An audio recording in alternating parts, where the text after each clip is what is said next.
अस्सलाम वालेकुम, मैं हूं मोहम्मद हारिस। आप देख रहे हैं मेरा YouTube channel GPS new Buknawal. तो आज की इस वीडियो में हम English language proficiency training organised by Berlitz and पेक्टा का day and lecture number 22 discuss करेंगे।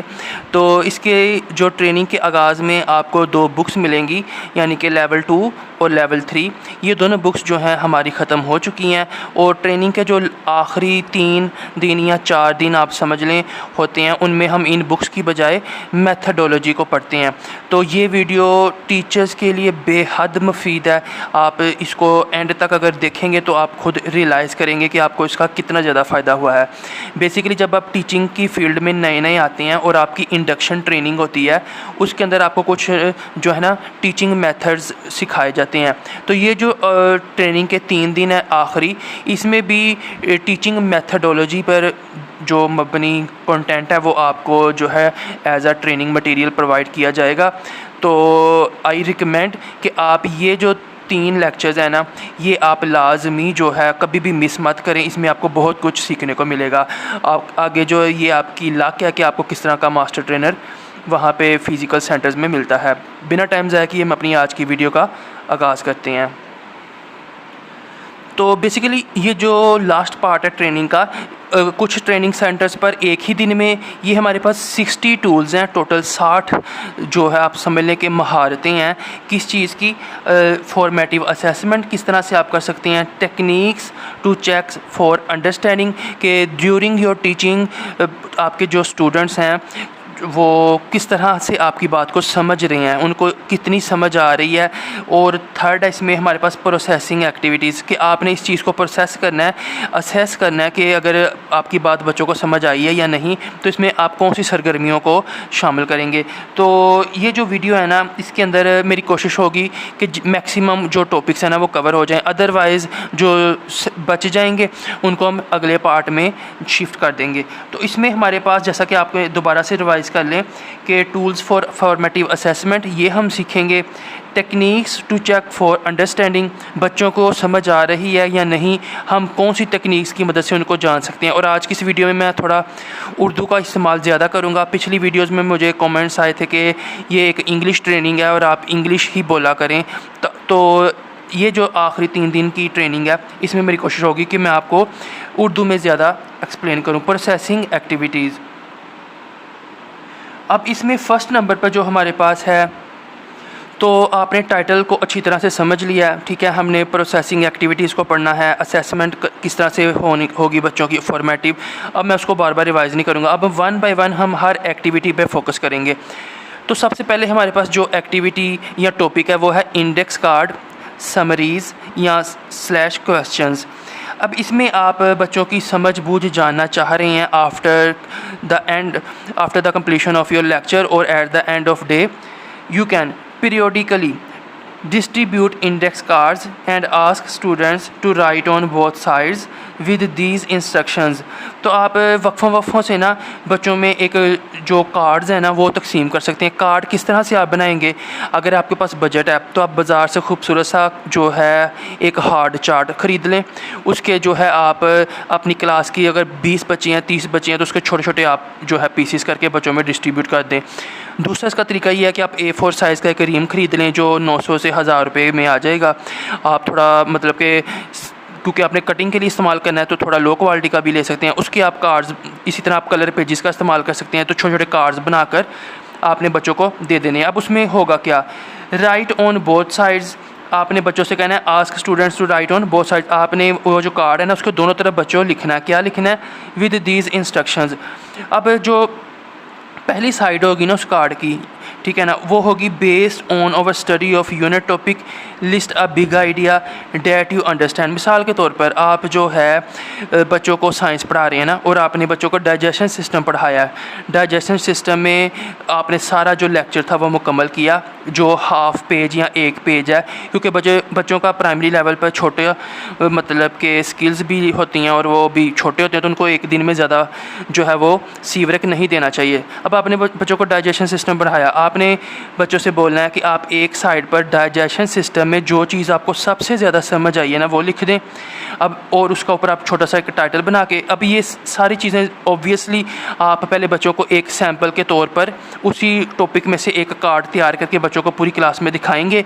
1 से 2 दिन आप ऐसा करेंगे तो नेक्स्ट टाइम बच्चे खुद रिस्पॉन्स करना शुरू कर देंगे। अब मिसाल के तौर पर बच्चे ऊपर लिखेंगे स्टमक, ठीक है ना, तो नीचे बच्चे लिख देंगे stomach is a part where our food finally reach. तो ये किसी बच्चे को ज़्यादा समझ आया, ये मैं एक मिसाल दे रहा हूँ। फिर हमारे पास है यूनिट टॉपिक, ठीक है ना, understand and word it as a summary statement. Summary statement मैंने आपको बता दी, ठीक है ना।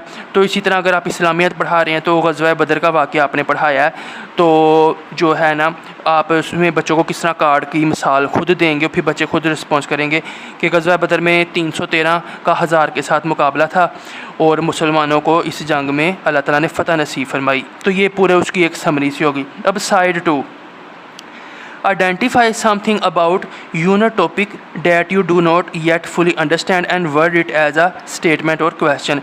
तो ये एक जो है ना बहुत ज़्यादा एक आप समझ लें इंटरेस्टिंग वे है। अब दूसरा जो कार्ड की साइड होगी ना उस पर आपने बच्चों को इस तरह से ट्रेन कर देना है कि नेक्स्ट टाइम जो है बच्चे दूसरी साइड पर क्या लिखेंगे, ऊपर लिख देंगे वो टॉपिक जो उनको समझ नहीं आया और नीचे उसके बारे में कोई समरी यानी कि उसके बारे में सवाल। मिसाल के तौर पर डाइजेशन सिस्टम हमने पढ़ा, बच्चों ने लिख दिया स्टमक एक साइड पर, ठीक है, जो उनको समझ आ गई। दूसरी साइड पर किसी बच्चे ने लिख दिया और ये ऑब्वियसली आप जो है प्रैक्टिस बच्चों को करवाएंगे कि एसोफेगस, तो नीचे उसने बता दिया what is esophagus, what is the role of esophagus in digestion, ठीक है ना। तो ये किसी बच्चे को समझ नहीं आई थी तो ये उसने उसकी साइड 2 पर लिख दिया। तो ये हमारे पास इंडेक्स कार्ड समरीज़ या क्वेश्चंस पूछने का जो अंदाज़ है ना, ये एक ऐसी एक्टिविटी है जो आप बच्चों को सिखा सकते हैं। किसके लिए? अब बच्चे इसको इंटरेस्टिंगली हिस्सा लेंगे। इसमें क्या होगा कि आप बच्चों की फॉर्मेटिव असेसमेंट कर सकते हैं, बच्चों की जो अंडरस्टैंडिंग है उसको चेक कर सकते हैं। अब देखें खाली अगर बच्चा इतना ही लिख देता है ना कि जो है एसोफेगस अपनी बुक में से देखकर और व्हाट इज़ एसोफेगस, या आप इस्लामियात पढ़ा रहे हैं तो अबू जहल ऊपर आ गया, अबू जहल कौन था, वो नबी पाक सल्लम का दुश्मन क्यों बना था, इस तरह के जो सवालात हैं ना ये साइड 2 पर। तो प्रोसेसिंग एक्टिविटीज़, तो इसमें आपने पहला सीखा index card / summaries question. Next चलते हैं हमारे पास सेकंड नंबर पर कौन सी एक्टिविटी है, हैंड सिग्नल्स। आप क्या करेंगे कि ask students to display a designated hand signal to indicate their understanding of a specific concept, principle or process. So after completion of your lecture or at the end of your lecture you can ask students and obviously you have to train your students for this activity, and for 2 or 3 day practice your student will be able to do so. I understand dash and I can explain it, thumbs up, ठीक है ना। अगर बच्चों को कोई बात समझ आई आप बच्चों को बताएंगे बच्चों आपने इस तरह से करना है, ठीक है। अगर आपको कोई बात समझ आ गई, जैसे आपने लेक्चर एंड किया, कोई पैराग्राफ पढ़ा और बच्चों से कहा बच्चों so dear students have you got my idea, then your students will definitely respond as some will show this and some will show this. In this way no one from the students will consider or look at the hand signs of their classmates and they have courage to show their liking or disliking. तो इसमें क्या होगा कि Thums up बच्चे करेंगे अगर उनको सब समझ आ गया है। अगर उनको कुछ समझ नहीं आया थोड़ा थोड़ा तो वो थम्स डाउन कर देंगे, और अगर उनको मतलब कोई कॉन्सेप्ट समझ नहीं आया thumbs down. I am not completely sure about, अगर उसको कुछ भी समझ नहीं आया तो वो वेव हैंड कर देगा, ठीक है ना। इस तरह अगर क्लास में जो है बच्चा 1 या 2 आप समझ लें कि बिना शोर शराबे के, बिना डिसिप्लिन के अंदर किसी भी खलल के आपको बच्चों की तरफ से रिस्पॉन्स आ जाएगा। मिसाल के तौर पर आपने डाइजेशन के बारे में पैराग्राफ कंप्लीट किया और कंप्लीट करने के बाद आपने जब बच्चों से पूछा dear students have you got the idea, have you understand the topic of digestion, तो after you end of your this conversation some students will show you this and some students show you this and you have taught the students and that's why some students will show like this way. तो उम्मीद है आपको इसकी भी समझ आ गई होगी, ठीक है ना। थम्स अप सब कुछ समझ आ गया, अगर कोई थोड़ा बहुत समझ नहीं आया तो थम्स डाउन, अगर बिल्कुल भी समझ नहीं आया तो वेव योर हैंड। तो टीचर आपको वो टॉपिक जो है दोबारा, अगर जो है वो ज़्यादा वेव हैंड होगा तो टीचर्स को दोबारा एक्सप्लेन कर देगा। तो इसका दूसरा तरीका ये भी होता है कि अगर आपके पास टाइम की कमी है, आपने इस रिस्पॉन्स को नोट कर लिया और अगले दिन आके आपने उसी टॉपिक को जो है, अगर ये वाले थम्स डाउन ज़्यादा थे तो आप उसको जो है हाईलाइट कर देंगे, अगर वेव हैंड ज़्यादा थे तो आप उसी टॉपिक को अगले दिन जो है A to Z रिपीट कर देंगे। आगे चलते हैं 1 मिनट ऐसे। A 1 minute essay question or 1 minute question is a focused question with a specific goal that can in fact be answered within a minute or two। तो ये एक आप जो है थोड़ा सा आप समझ लें तफसीली बच्चों से सवाल पूछेंगे 1 मिनट ऐसे क्वेश्चन, ठीक है ना। तो आपने बच्चों से कहना है कि आपने ना थोड़ा तफसीलन इसके बारे में जो कुछ भी सीखा है ना, मिसाल के तौर पे भी आप बच्चों को डाइजेशन सिस्टम पढ़ा रहे हैं, मैं एक ही मिसाल को जानबूझ के आपके लिए साथ लेके चल रहा हूँ ताकि आप उसमें जो है लिंक्स कायम कर सकें। तो आप बच्चों से सबसे पहले अपने पैराग्राफ पढ़ाया, अब आपने ये नहीं कह देना dear students please tell me about the digestion system, obviously our students are from backward areas and over most of the primary students are unable to speak English, so in order to overcome this difficult situation you can simply ask in Urdu। आप बच्चों से पूछ सकते हैं। तो बच्चों अब आप बताओगे डाइजेशन सिस्टम यानी कि निज़ाम क्या होता है, ठीक है। अब आपको बच्चों की तरफ से रिस्पॉन्स आना शुरू हो जाएंगे। मिसाल के तौर पर एक बच्चा कहता है सर हम जब खाना खाते हैं तो हमें खाना खाने के बाद हमारा पेट भर जाता है, हमारा मज़ीद खाना खाने को दिल नहीं करता, लेकिन 6 से 7 घंटों बाद 8 घंटों बाद हमें दोबारा दिल करता है कि हम दोबारा खाना खाएँ, चावल चपाती कुछ भी हम दोबारा। तो ये जो हमें दोबारा दिल करता है ना खाना खाने को, इसका मतलब है कि हमारा जो पहला खाना था वो हज़म हो गया और जिस निज़ाम के तहत वो हज़म हुआ उसे हम निज़ाम इंहिज़ाम कहते हैं, इंग्लिश में इसको डाइजेशन सिस्टम बोलते हैं। तो इस तरह से ये एक एक्सप्लेनेशन होगी और ये 1 मिनट क्वेश्चन है। तो ये हमारे पास थर्ड एक्टिविटी होगी, इसको भी आप रिपीट कर सकती हैं। फोर्थ है हमारे पास एनालॉजी प्रॉम्प्ट। तो फोर्थ हमारे पास जो टॉपिक है वो है एनालॉजी प्रॉम्प्ट। इसमें क्या है, present students with an analogy prompt a designated concept principle और process is like this because this. अब इसमें यह कि मिसाल के तौर पर आपने ना बच्चों को सोलर सिस्टम पढ़ाया और सोलर सिस्टम से पहले 1 या 2 चैप्टर कबल ना आपने बच्चों को मिसाल के तौर पर जो है ना आप 6-7 के बच्चों को पढ़ा रहे हैं या 5 के बच्चों को, या मतलब कि कोई भी लेकिन मैं आपको एक मिसाल दे रहा हूँ। आपने जो है पिछले या उससे पिछले चैप्टर में बच्चों को जो है सोलर सिस्टम के बारे में बताया था। सोलर सिस्टम ने आपने बच्चों को बोला था कि एक सूरज होता है वो सेंटर में ही रहता है और उसके गिर्द जो है ना प्लैनेट्स रोटेट करते हैं। ये डिटेल में नहीं जाऊँगा क्योंकि ये आप चीज़ें सब जानते हैं। अब इसी मिसाल को जो है थोड़े दिनों बाद आपका जब नया चैप्टर शुरू हुआ उसमें ना आपके पास कॉन्सेप्ट आया कि एटम और इलेक्ट्रॉन क्या होते हैं, ठीक है ना, न्यूक्लियस क्या होता है, ठीक है ना। तो उसके अंदर आपने बताया जो एटम है वो छोटा सा ज़रा होता है और ये बिल्कुल सोलर सिस्टम की तरह जैसे सूरज दरमियान में होता है, एटम के बिल्कुल सेंटर पे एक जो है छोटा सा चीज़ होती है जिसे कहते हैं न्यूक्लियस। तो जैसे प्लैनेट्स सूरज के गिर्द घूमते हैं, इसी तरह इस न्यूक्लियस के गिर्द भी कुछ पार्टिकल्स रोटेट करते हैं जिनको इलेक्ट्रॉन कहते हैं। तो ये एक छोटी सी मिसाल है। इसी तरह जो है आप बच्चों को अगर जो बैलेंस इक्वेशन है ना, आप उसको मैथ की जो इक्वेशन है जिसके इक्वल का साइन आता है, तो आप बच्चों को ये मिसाल दे सकते हैं। वैसे बच्चों जैसे जो हमारे पास तराजू होता है, अगर हम एक तरफ वेट रखते हैं तो दूसरी तरफ अगर हम उतना ही फाले रख दें तो तराजू बराबर हो जाता है, ठीक है ना। इसी तरह आप बच्चों से कह सकते हैं अगर हम इधर 5 जमा करेंगे तो इक्वल के दूसरे साइड भी हम 5 जमा कर सकते हैं। तो ये मिसालें हैं कि आप पिछले नॉलेज की बेस पर बच्चों को जो करंट नया टॉपिक है, नया कॉन्सेप्ट है, उसके साथ जो रिजेम्बलेंस है उसकी मिसाल जोड़कर तो आप बच्चों को कोई चीज़ बताएंगे। यानी कि आपने आज सारा दिन बच्चों को जो है ना न्यूक्लियस और एटम के बारे में बताया और एंड पर जो आके ना एंड पर जब आपका लेक्चर ख़त्म हो गया तो आपने ये वाली एक्टिविटी भी परफॉर्म कर सकते हैं। लेकिन जो है एंड पर आपने बच्चों से कहा बच्चों याद है आपको पिछले चैप्टर में हमने सोलर सिस्टम पढ़ा था, उसमें भी बिल्कुल यही कॉन्सेप्ट था कि उसमें सूरज था और प्लैनेट्स रोटेट करते थे और इसमें हमारे पास न्यूक्लियस है और इलेक्ट्रॉन्स रोटेट उसके राउंड अबाउट करते हैं। तो इसे हम कहते हैं एनालॉजी प्रॉम्प्ट, जिसमें हम डेजिग्नेटेड कॉन्सेप्ट प्रिंसिपल या प्रोसेस को इज़ लाइक, जैसा कि हम बोलेंगे is like solar system because electrons also rotate about around the nucleus. तो उम्मीद है आपको समझ आ गई होगी, इसे हम बोलते हैं एनालॉजी प्रॉम्प्ट। नेक्स्ट है हमारे पास वेब और कंसेप्ट मैप। अब वेब नेक्स्ट हमारे पास वेब और कंसेप्ट मैप। ये क्या चीज़ है? Any of several forms of graphical organizers का मतलब होता है तरतीब से देना, which allow learners to perceive relationships between concepts through diagramming, तस्वीर, कीवर्ड्स रिप्रेजेंटिंग दोज कॉन्सेप्ट्स। आपने मिसाल के तौर पर आज बच्चों को जो है ना दरख्तों के बारे में बताया है कि हमें किस तरह दरख्तों से ऑक्सीजन मिलती है, साया मिलता है, और कागज़ किस तरह से हम दरख्तों से बनाते हैं। ये आपने सारा लेक्चर कंप्लीट किया। अभी एक पैराग्राफ की शक्ल में किताब में मौजूद था। अब आप इसको एक वेब का, जैसे मकड़ी का जाला होता है ना, उसमें जो, अब मैं आपका मज़ीद टाइम वेस्ट नहीं करूँगा। तो ये हमारे पास एक इसकी मिसाल है। जैसे कि ये मकड़ी के जाले में कनेक्शंस होते हैं, इसको वेब बोलते हैं। अब ट्रीज़ के बारे में हमने जो पैराग्राफ पढ़ाया उसको मिसाल के तौर पर हम ऐसे बता सकते हैं कि ट्रीज़ हमें प्रोवाइड क्या करती हैं? शेड प्रोवाइड क्या करते हैं? ऑक्सीजन प्रोवाइड क्या करती हैं? Paper are use to make paper से हम नोट पैड्स बनाते हैं। Is use to make books बनाते हैं। ऑक्सीजन मिलती है हमें, oxygen most living organisms needed by.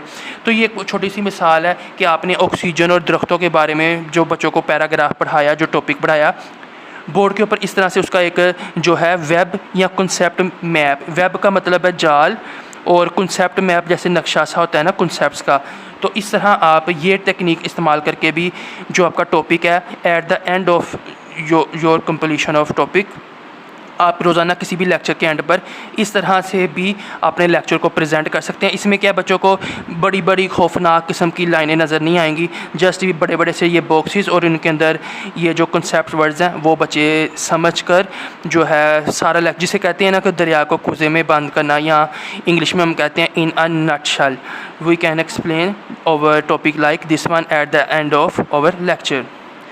तो नेक्स्ट चलते हैं हमारे पास 5 के बाद है 6, मिसकंसेप्शन चेक।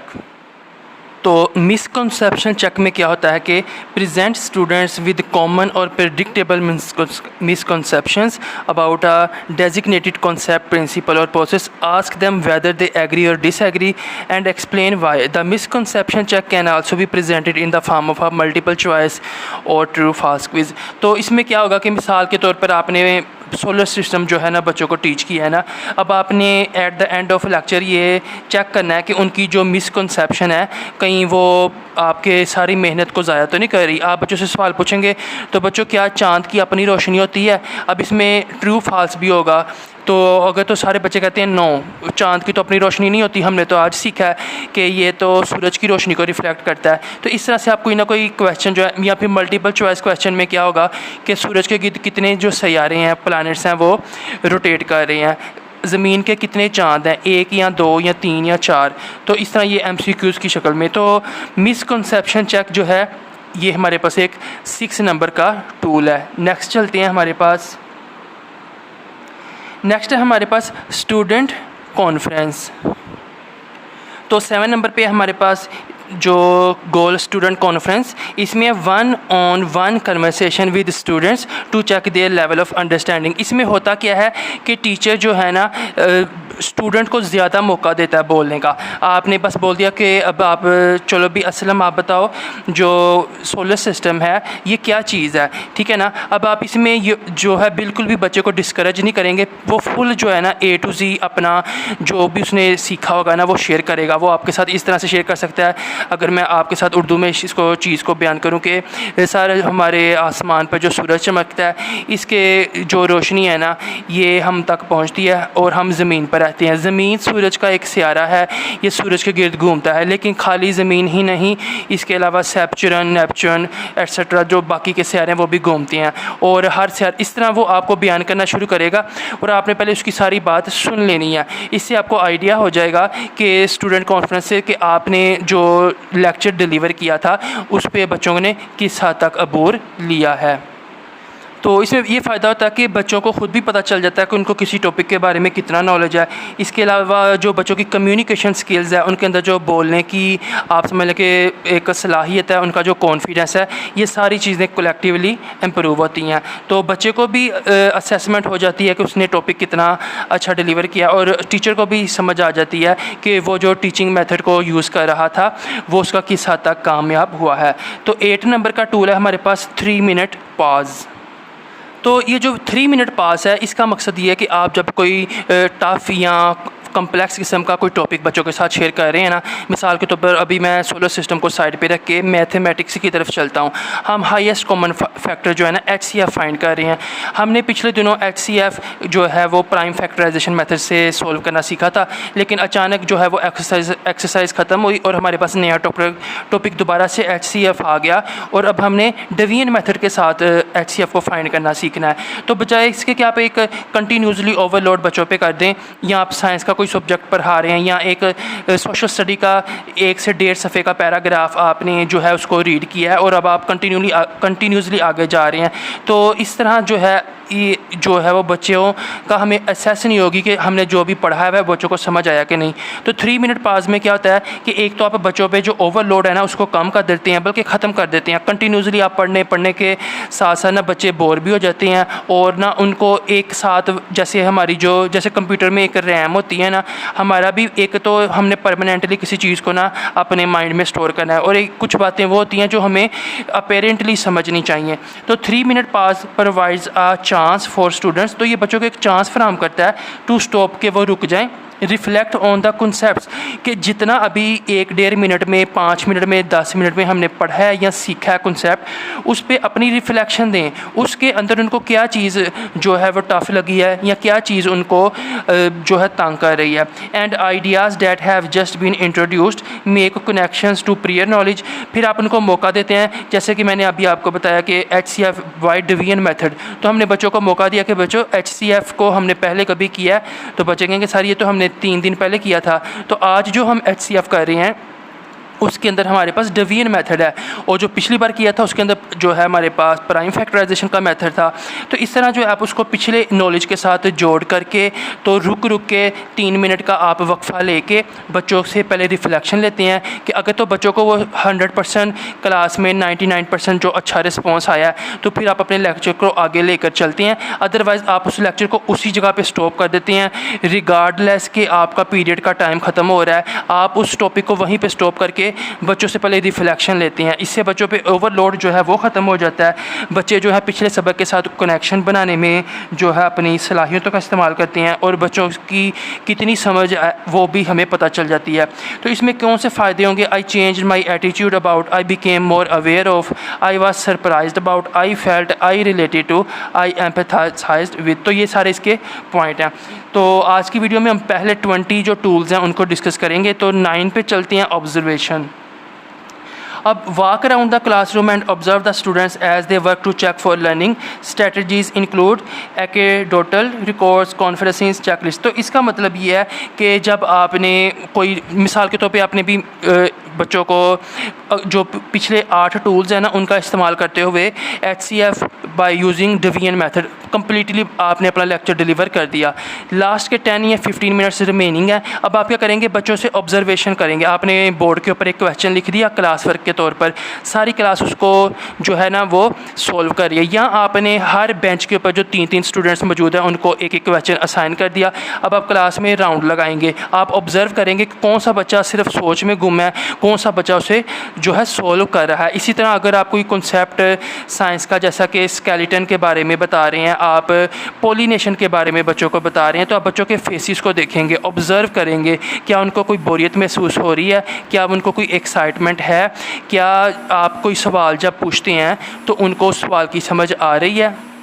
तो इस तरह से हमारे पास 9 टूल्स जो हैं वो मुकम्मल हुए। 10 है हमारे पास self assessment, a process in which students collect information about their own learning, analyse what it reveals about their progress towards the intended learning goals and plan the next steps in their learning. तो self assessment में आप बच्चों को ना एक मौका देते हैं। मिसाल के तौर पर आपने बोर्ड के ऊपर एक जो है टॉपिक लिख दिया और आपने बच्चों के ग्रुप बना दिए, बच्चों से इंडिविजुअली पूछा कि बच्चों आपने अपने तौर पर जो है ना इसकी जितनी समझ आई है ना आपने उसको असेसमेंट करनी है।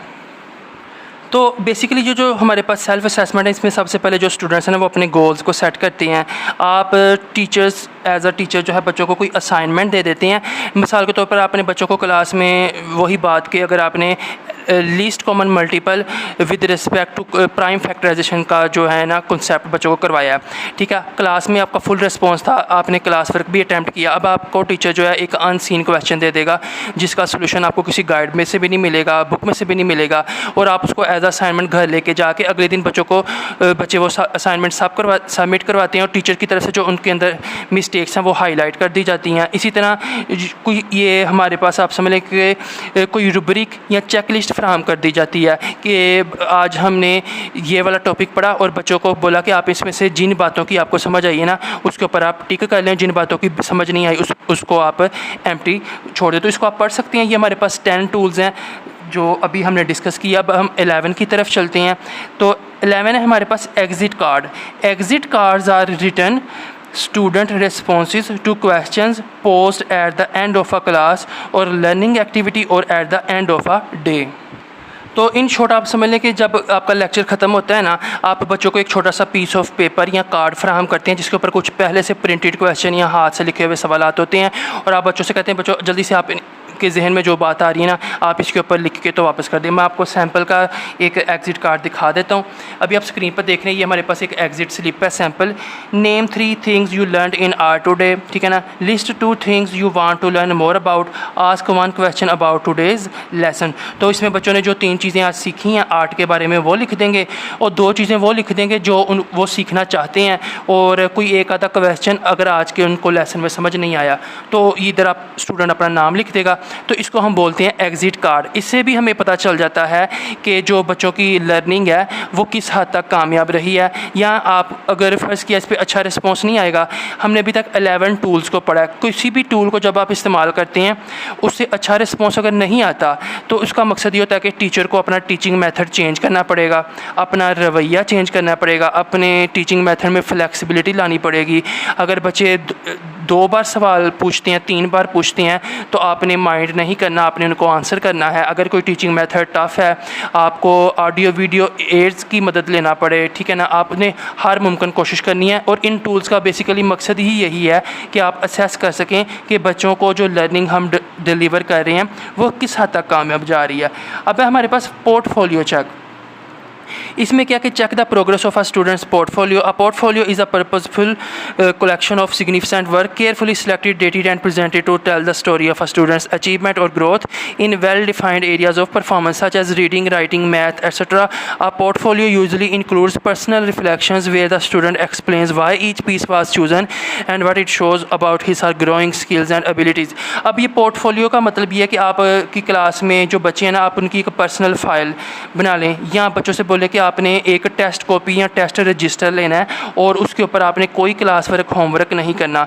आप हर वीक के एंड पर, आप हर मंथ के एंड पर जो है बच्चों के टेस्ट चेक करें। डेली बेसिस पर 2 से 3 दिन के बाद जो टेस्ट होते हैं जो भी आपका, तो आप वीकली बेसिस पर, मंथली बेसिस पर बच्चों का टेस्ट चेक करें और आप जो है वो उससे आइडिया लगाते हैं कि बच्चा जो है वो मैथ में वीक है या फिर इंग्लिश में वीक है। अगर सारे सब्जेक्ट्स में अच्छा जा रहा है, ठीक है, तो फिर आप देखते हैं इनमें कौन सा ऐसा सब्जेक्ट है जिसमें इम्प्रूवमेंट की ज़रूरत है, चाहे वो वोकैबुलरी हो इंग्लिश में, उर्दू ट्रांसलेशन हो इंग्लिश में, या फिर किसी जगह पर मैथ में कोई भी हर्डल हो। तो इसको हम पोर्टफोलियो का मतलब यही है कि आप बच्चों का एक रिकॉर्ड बनाते हैं। कोई भी टेस्ट हो, कोई भी क्लास में जब आप ओरल क्वेश्चन पूछते हैं रिस्पॉन्स किस तरह का आ रहा है, ठीक है, बच्चे की तवज्जो किस तरह की है। तो इस तरह हम एक पोर्टफोलियो बच्चे का बनाकर उससे भी बच्चों की जो लर्निंग है उसको असेस कर सकते हैं। तो ये हमारे पास 12 टूल्स। अब 13 है हमारे पास quiz. Quiz assess students for factual information, concepts and discrete skills.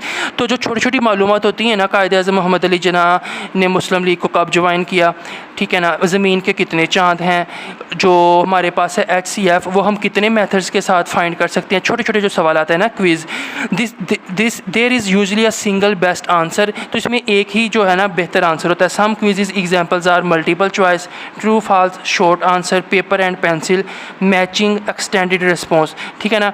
तो इसमें हमारे पास आप क्विज़ भी एज अ टूल इस्तेमाल कर सकते हैं। 14 की तरफ चलते हैं। Journal entry. Students record in a journal their understanding of the topic, concept और lesson taught. The teacher reviews the entry to see if the student has gained an understanding of the topic, lesson और concept that was taught. तो basically ये जो journal है ना, ये एक लिखा हुआ ठीक है ना, इसको आप कह सकते हैं regular written record where students और teachers track thoughts reflections and questions on the lessons. तो इसमें जो टीचर्स हैं ना, वो अपने स्टूडेंट्स का रिकॉर्ड रखती हैं, एक आप समझ लें कि फ्यूचर में उसको दोबारा चेक करने के लिए कि बच्चों की लर्निंग में किस तरह की बेहतरी आ रही है या किस तरह बच्चे वीक पॉइंट में जा रहे हैं, ठीक है ना, मतलब किस कॉन्सेप्ट में बच्चे बेहतर हो रहे हैं और किस कॉन्सेप्ट में बच्चे वीक हो रहे हैं। तो ये एक जर्नल एंट्री, इसमें बच्चे अपना जो है ना रिकॉर्ड, इसमें आप बच्चों को कोई फॉर्म फराहम कर सकते हैं, ठीक है ना। जैसे अक्सर सरकारी स्कूलों में आजकल ये एक फॉर्म चल रहा है कि आप डेंगी का फॉर्म फिल करें, जिसके अंदर बच्चों को बताया जाता है कि अगर आपके घर में इनमें से किसी जगह पर पानी है मौजूद है या ये चीज़ें आपके घर मौजूद हैं, पुराने टायर के आपके घर में मौजूद हैं, टिक लगा दें। आपके घर में पानी वाला कूलर मौजूद है, टिक लगा दें। आपने आखिरी बार गमलों की सफाई 3 दिन पहले की थी, टिक लगा दें। तो इस तरह आप एक रिकॉर्ड बनाकर इसमें बच्चों से एंट्री करवाते हैं और बाद में उस डाटा को असेस करते हैं। तो 15 है हमारे पास। तो 15 है हमारे पास कोरल रेस्पॉन्स। इसमें क्या, in response to a cue are students respond verbally at the same time the response can be either a answer a question or to repeat the something the teachers has said. तो अक्सर जो है ना, आप बच्चों को कुछ भी कॉन्सेप्ट पढ़ा रहे होते हैं ना, तो जो बात आपने बोली होती है ना, आप जस्ट बच्चों से पूछते हैं कि वो उनका जो माइंड है वो क्लास में प्रेजेंट है। मिसाल के तौर पर बच्चों, जो मीनार पाकिस्तान है, इसके जो ज़मीन की तरफ बेस है, जो बुनियाद है, वहाँ पर चांद सितारा बना हुआ है। तो बच्चों क्या बना हुआ है, ये जस्ट आपने अभी जो चीज़ बोली है आपने चेक करने के लिए कि बच्चों ने सुना है या नहीं। बच्चे बोलेंगे जी सर, चांद और सितारा बना हुआ है, वेरी गुड। पाकिस्तान का कौमी जानवर मारखोर है। पाकिस्तान का कौमी जानवर क्या है, मारखोर है, ठीक है ना। फिर आप अगले या 3 से 4 दिन के बाद जो है ना, आपने बच्चों को बताया कि बच्चों यहाँ आज हम सोशल स्टडी में पढ़ रहे हैं, आज हम जीके में पढ़ रहे हैं कि पाकिस्तान का कौमी फूल जो है वो चंबेली है। पिछले दिनों हमने पढ़ा था कि पाकिस्तान का कौमी जानवर, क्या बच्चों बताओगे पाकिस्तान का कौमी जानवर क्या है। तो अब आपने पढ़ा चंबेली के बारे में, तो बच्चों पुरानी जो चीज़ है वो रिपीट करते हुए उसका आंसर करेंगे। तो जो है हमारे पास कॉलर रिस्पॉन्स में बच्चे क्या करते हैं, वर्बली, यानी कि बस बोल के जो है ना रिस्पॉन्स देते हैं। किसी सवाल का जवाब भी हो सकता है ये रिस्पॉन्स, और ये उसी बात की आप समझ लें कि ड्रिल मेथड की तरह एक रेपिटेशन भी हो सकती है कि वो लाइन जो अभी सर ने बोली है, जो टीचर ने बोली है, बच्चे उसको दोबारा रिपीट करते हैं। तो ये हमारे पास 15 टूल्स थे। 16 की तरफ जाएँ, हमारे पास है ABC summaries. Each student in the class is assigned a different letter of the alphabet and they must select a word starting with that letter that is related to the topic being studied. तो इसमें होगा कि हमारे पास तो 16 tool है हमारे पास, यानी कि ABC समरीज़ में each student in the class is assigned a different letter of. तो इसमें होता क्या कि आप ने मिसाल के तौर पर आज मुतालिया पाकिस्तान में ना 14 अगस्त के बारे में पढ़ा और पाकिस्तानी परचम के बारे में पढ़ा ना, इंग्लिश की बात कर रहा हूँ, English medium social study, just for an example.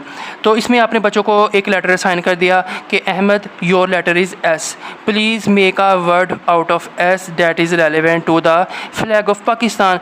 तो इसमें आप जो है बच्चों को हिंट्स भी देंगे। तो अहमद क्या करेगा, जो है S for star, star is present in the flag of Pakistan. तो एक छोटी सी मिसाल है, इसमें आप बच्चों को एक अल्फ़ाबेट जो है असाइन करते हैं और बच्चों से कहते हैं आप इस अल्फ़ाबेट से एक वर्ड बनाएं जो कि इसी मतलब कि लेटर से शुरू हो रहा हो और वो रिलेटेड टू द टॉपिक हो बीइंग स्टडीड, जो कि पढ़ा जा रहा है। तो ये हमारे पास 16 नंबर पर टूल है।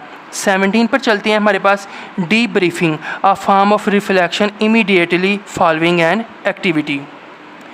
तो 17 पर डी ब्रीफिंग का मतलब है a form of reflection immediately following an activity. आप कोई भी टॉपिक से रिलेटेड क्लास में कोई एक्टिविटी करते हैं, क्वेश्चन आंसरिंग हो गई, इसमें आर्ट एक्टिविटी होगी, बोर्ड एक्टिविटी हो गई, ग्रुप डिस्कशन होगी, कोई भी आप एक्टिविटी करते हैं ना, तो आप में बच्चों से रिफ्लेक्शन लेने के लिए ना आप कोई भी तरीका इस्तेमाल करते हैं। मिसाल के तौर पर आपने बच्चों से पूछा कि बच्चों ये जो साउंड होती है ना, ये एक एनर्जी की एक किस्म है, इसके अंदर बहुत ज़्यादा ताकत होती है, तो क्या ये जो साउंड है, जो आवाज़ है, ये किसी चीज़ को तोड़ सकती है?